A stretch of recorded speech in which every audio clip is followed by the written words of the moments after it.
Everyone, select Jharkhand के video lecture series में आपका वेलकम है। पिछले 3-4 वीडियो में हमने झारखंड का जनरल इंट्रोडक्शन देखा, जिसमें कि झारखंड की जनरल डेमोग्राफी, यहाँ के पॉपुलेशन डिस्ट्रीब्यूशंस, यहाँ किस तरह की ट्राइब्स हैं, उनका क्या परसेंटेज है, ये सब सारा डिटेल अवेलेबल है इसी चैनल के वीडियोज़ में। आप उसको देख सकते हैं या फिर PDF आप रेफ़र कर सकते हैं टेलीग्राम के चैनल में। इस वीडियोज़ में और आने वाले फर्दर वीडियोज़ में हम अब डायनेस्टीज़ की तरफ मूव करेंगे। मैंने लास्ट लेक्चर में भी ये बोला था कि पहले हम डायनेस्टीज़ को कवर करेंगे, उसके बाद यहाँ के किस तरह के लोगों का इन्वेज़न हुआ, किस पीरियड में, है ना, कौन से लोग थे, जैसे मुग़ल्स में कौन सा था, उससे पहले दिल्ली सल्तनत में झारखंड का क्या पोजीशन था, ये सब चीज़ें हम इसके बाद करेंगे। थोड़ा सा मैंने इसको पहले कर दिया है। रीज़न भी फिर एक बार रिपीट कर देता हूँ कि पहले अगर हम ये देखते हैं, रैंडम नाम आते हैं, तो रैंडम नामों में फिर ये हो जाता है कि मैप कर पाना थोड़ा मुश्किल होता है। तो पहले हम किंगडम्स देख लेंगे, रीजनल कौन सी किंगडम कहाँ पे थी, तो उससे ये एक फ़ायदा हो जाएगा कि हम देखेंगे अलग अलग पॉइंट ऑफ टाइम में झारखंड में कैसे डिफरेंट यहाँ पे ट्राइब्स का रूल था, या फिर किस तरह की डोमिनेशन थी। जैसे मान लीजिए, जैसे है ना, आपका असुर ट्राइब्स थे, तो असुर ट्राइब्स में अगर कोई एक नाम आ जाता है किसी हिस्टोरिक पीरियड में, तो फिर वो लोकेट कर पाना मुश्किल होता है ना। जैसे मान लीजिए रक्सेल के किसी किंग का हमने नाम दे दिया, वो आपका मान लीजिए मेडिवल एज के किसी किंग के कॉन्टेम्पोररी थे, तो आप मैप नहीं कर पाते कि वो whether he belongs to Mundas और रक्सेल्स और नागवंश और जो भी इस तरह के अलग अलग रीजनल किंगडम्स थे, तो उनके किस ट्राइब से या क्लैन से वो बिलोंग करते थे। तो इसके कन्वीनियंस के लिए हम पहले रीजनल किंगडम्स को शुरू करेंगे, और थोड़ा थोड़ा अभी शुरुआत में बस यूज़ टू होइए। मैं बार बार ये रिपीट करता हूँ कि बहुत ज़्यादा स्ट्रेस डालने की ज़रूरत नहीं है, काफ़ी इजी सिलेबस है, और मैंने जितना कन्वीनियंस हो सकता है उस बेसिस पे चैप्टर्स को और लेक्चर्स को डिवाइड किया है। तो होप अगर आप थोड़े से अच्छे से इसको देखेंगे तो it will be A cake walk for you. तो ठीक है, शुरू करते हैं, है ना, आगे बढ़ते हैं हम without wasting any further time. Let's get started.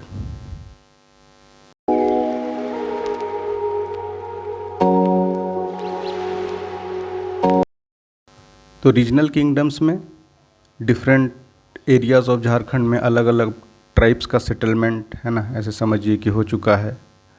अगर ये है तो डिफरेंट एरियाज़ में अलग तरह के ट्राइब्स हो गए, जिसमें मुंडास या जो भी हैं इसमें ट्राइब्स, है ना, आपके संथाल्स, नॉन ट्राइबल्स भी है ना, चेरोज़, या जो भी आपका नागवंशीज़, ये सब डिफरेंट एरियाज़ में सेटल हो चुके हैं। लेकिन अभी तक पोजीशन ऐसा है ना, कि कंसोलिडेशन नहीं हुआ है। स्टेट तो बहुत बात की चीज़ है, बहुत मॉडर्न कॉन्सेप्ट है ना। पहले किंगडम्स होते थे, कोई नेशन स्टेट या रीजनल स्टेट का आइडिया तो था नहीं। तो उस दौरान भी ऐसा है कि कंसोलिडेशन किंगडम का अभी तक शुरू नहीं हुआ था झारखंड में।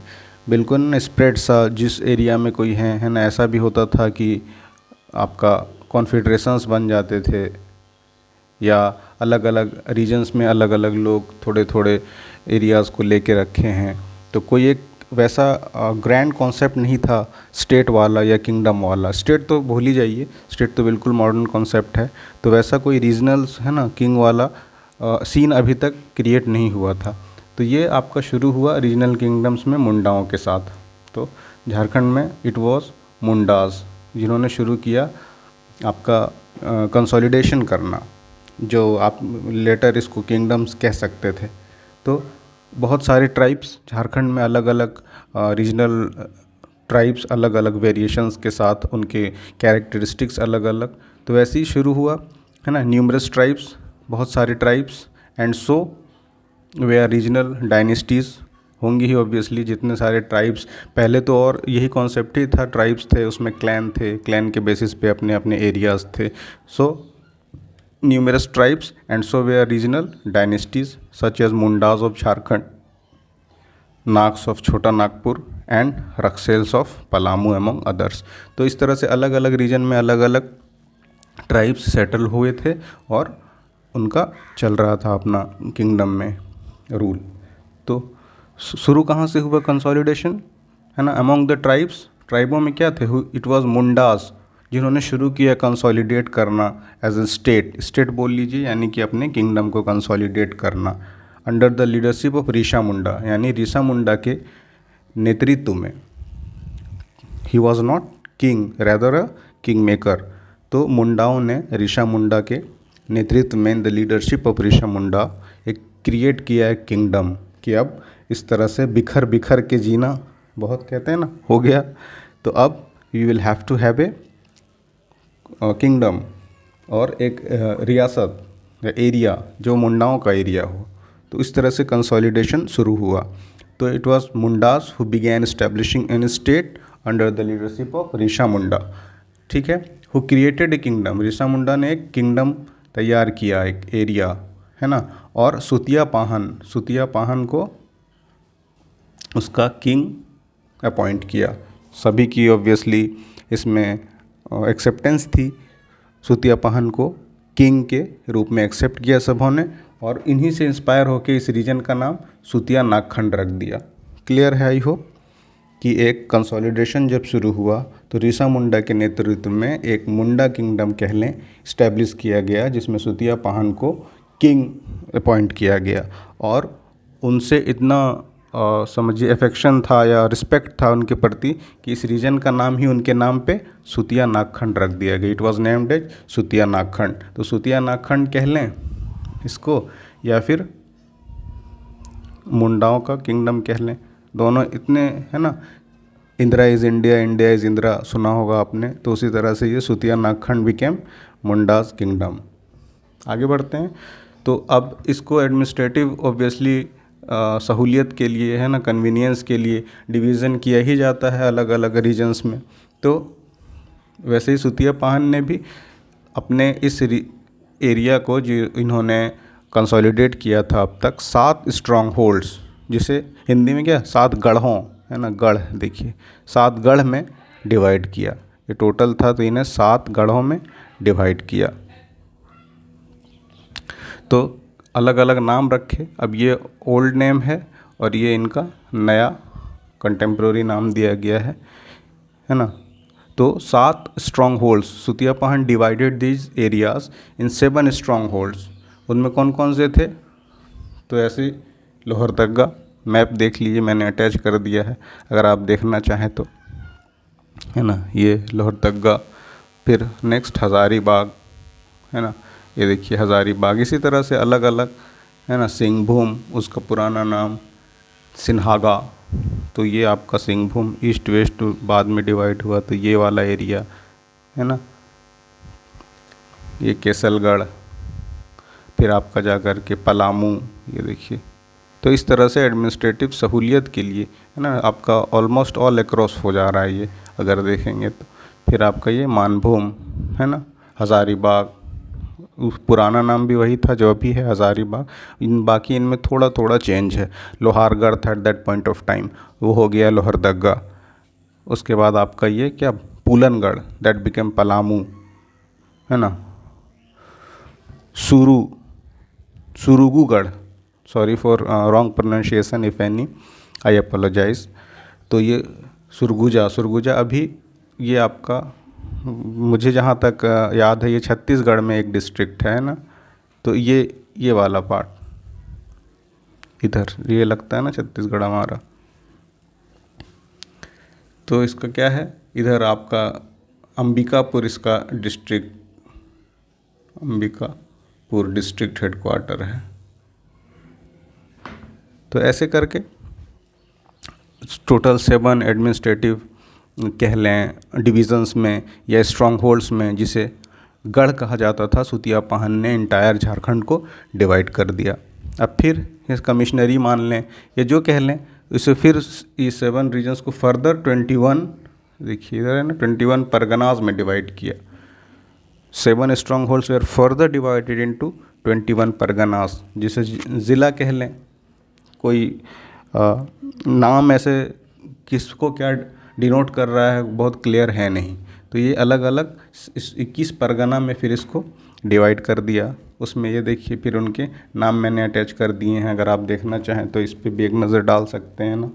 ओम डंडा, दोईसा, खुखरा, ये सब आपको एक बार इसलिए अच्छे से इसको देखते रहें क्योंकि ये एवरी नाउ एंड देन आपको कहीं ना कहीं अब जब फर्दर हम वीडियोस देखेंगे तो मिलते रहेगा ये ना। गिरगा, बिरुआ, सुरगुजा तो ऑब्वियसली है ही, गैंगपुर जो भी है, बेलखाडर, बेलसिंग, ऐसे करके उन्होंने 21 एडमिनिस्ट्रेटिव इस रीजन्स को परगनाज में डिवाइड कर दिया। तो ये एक मोटा मोटी कंसोलिडेशन हुआ मुंडा का। अब क्या हुआ कि कोई भी रियासत या किंगडम इस्टेब्लिश होगी तो डिसइंटीग्रेट होगी ही ऑब्वियसली, या उसको कोई माइटी उससे ज़्यादा ताकत वाली किंगडम उसको ऑब्वियसली ओवरकम कर लेगी। तो नेक्स्ट क्या हुआ इनके बाद, kingdom of Mundas were spread all across Jharkhand. देखा हमने ये मोर और लेस कह सकते हैं कि पैन झारखंड इनका है ना कवरेज था। तो all across Jharkhand but not for much long और लॉन्गर पीरियड ऑफ टाइम, बहुत लंबे समय के लिए नहीं रह पाया। क्यों? सबसे पहले तो फर्स्ट था तो कंसोलिडेशन के बाद ऑब्वियसली मैनेज कर पाना मुश्किल होता है।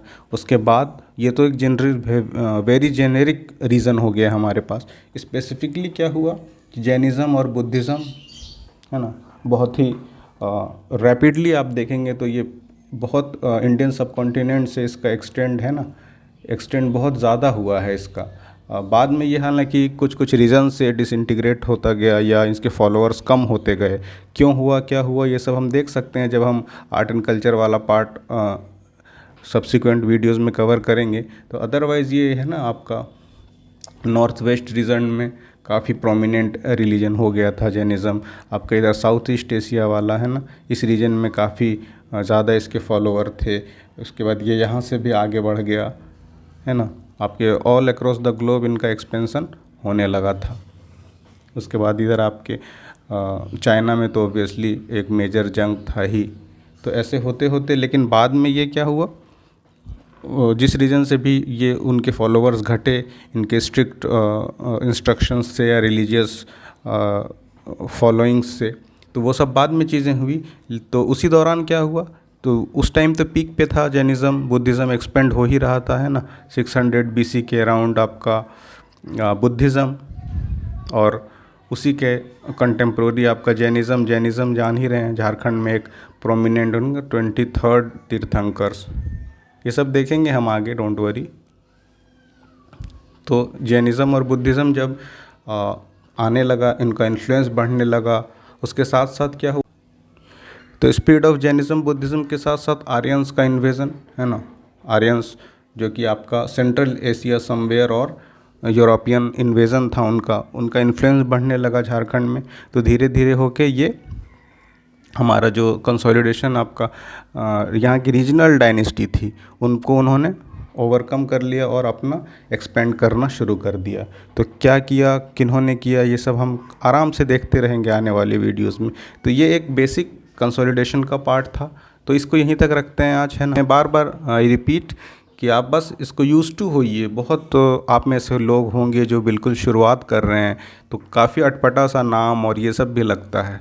Everyone goes through this, so no need to worry. आप बस आराम से लगे रहें, कुछ है नहीं इसमें, बिल्कुल फैक्चुअल से सवाल भी आते हैं और क्वेश्चंस वैसा होता नहीं कि आप है ना, जैसे मल्टीपल क्वेश्चंस तो एक एक ऑप्शन होते हैं। आप अगर अच्छे से एक नज़र दो नज़र डाल के रखेंगे तो आप ऑप्शंस इटसेल्फ विल से कि मैं आंसर हूँ है ना।